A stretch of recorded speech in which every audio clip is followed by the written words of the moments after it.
A sculptured steel archway.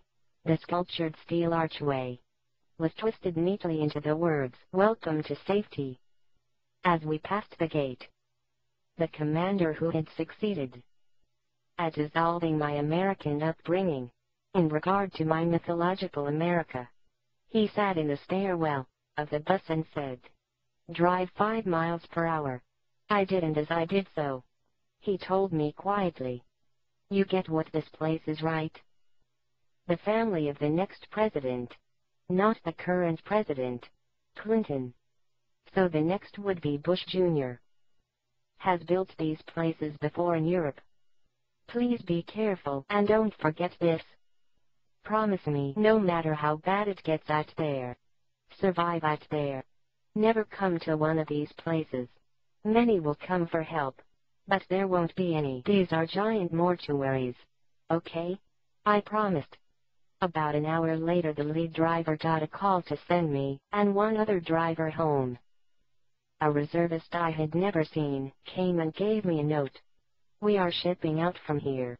And thank you for the peace we got riding your bus. Please don't keep the note. Just the memories and the faith."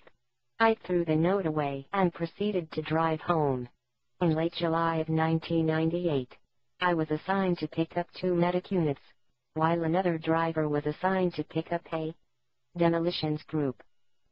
Each unit group was from a different National Guards barrack, but their destinations were the same. We drove them to an international non-military airport. They were dressed in their uniforms. Their gear was out and open. They flew a United Airlines flight. They met their commanders at the airport and openly discussed whether or not this trip was just an exercise or the real deal. This time, they were told it was the real deal. As they unloaded the bus, they inventoried their supplies and equipment. The list they read from seemed lengthy.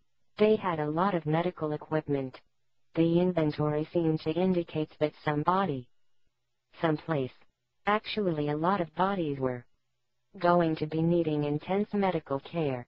The team's medical-related reservists on my bus, and the demolitions weapons experts on the other bus, were headed to the African nation of Nairobi, Tanzania, to be specific. So imagine my shocking surprise when exactly 8 days later, I saw them on my television, on the ABC Nightly News with Peter Jennings, taking care of the wounded. In the aftermath of the destruction of the U.S. embassies in Africa, I put them on a plane for that area of the world 8 days prior to the attack on the embassy. The unit of medics I had transported departed well ahead of the event and were in place before the detonators were fired.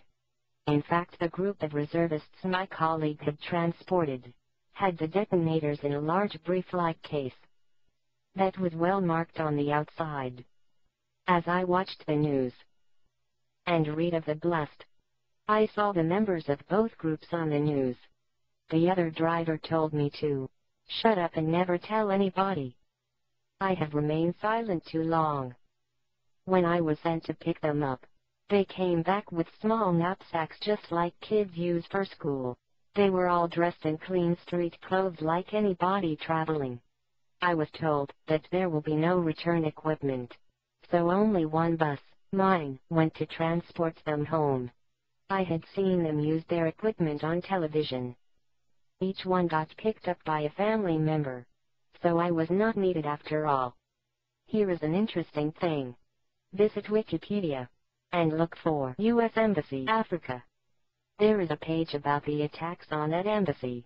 The information given specifically states that this particular attack in 1998 outed the existence of Al-Qaeda and Bin Laden to the American people, thus exposing the American people to the idea of terrorism against America for the first time. According to Wikipedia's calculations, terrorism was therefore introduced to us under the Clinton administration. Side note: you people thinking of voting for Hillary better think about this long and hard. I am telling you that I transported the medical units. 2 weeks before the blasts, and watched the demolitions experts and weapons join them on the same flight. Do you understand? Private school buses, like ours, don't keep records of such activity, which is why we were used instead of the military's own transport. For me, this is much evidence on the side that the dog is wagged. I have tried many times to find a place to post this information. The camps are real. Did you hear me? The camps are real. The destruction of the U.S. Embassy in Africa was foreknown and planned. The presidency of George Bush Jr. was known 6 years earlier. I write this to say, if you think for 1 second that there is no plan, you are wrong. No one wakes up one morning and gets elected president, except Jimmy Carter. Will they let Ron Paul? I don't think so. Foremost, this is all well planned. This is where we find ourselves. Fellow Americans, we are at their end game. They have a tremendous head start. I read blog after blog of well-meaning protesters who should never surrender, but also not be caught by surprise. The actions of the Pelosi Congress during the last 2 weeks of May are proof, evidence, writing on the wall, that we may well be too late to do anything but ride this out. The question is, what does that mean? If the Pelosi Congress could not stop the funding of the war, then they cannot stop the declaration of dictatorship signed by the dictator, George Walker Bush, this week. Under the specifications of martial law, all elections are suspended. The Congress is suspended. Protests of every kind are illegal.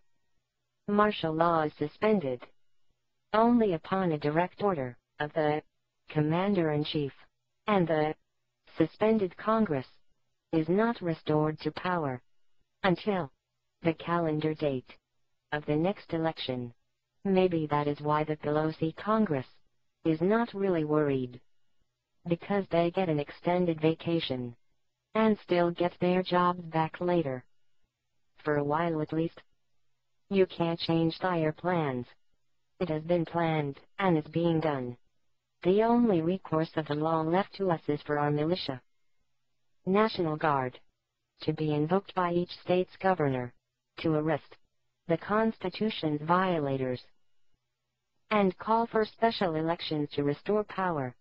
Do you hear me? Do you understand what I am telling you?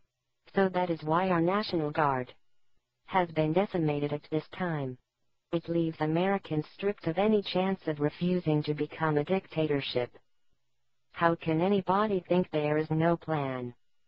It cannot be an accident that the branch of military established for the protection of Americans at home is gone, depleted, nearly destroyed, at a time when we may need them most. This is our one small window. If the world attacks us, then that would suspend elections. We could end up with George W. Bush for an indefinite period of time.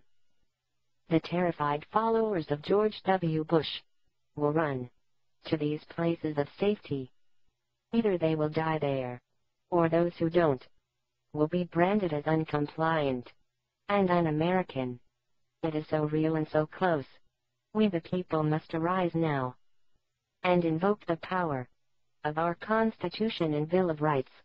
We must resurrect the intentions of our constitutional writers, who meant that the USA should never reach this level of demise under the tyranny of a ruler who despises the Constitution itself.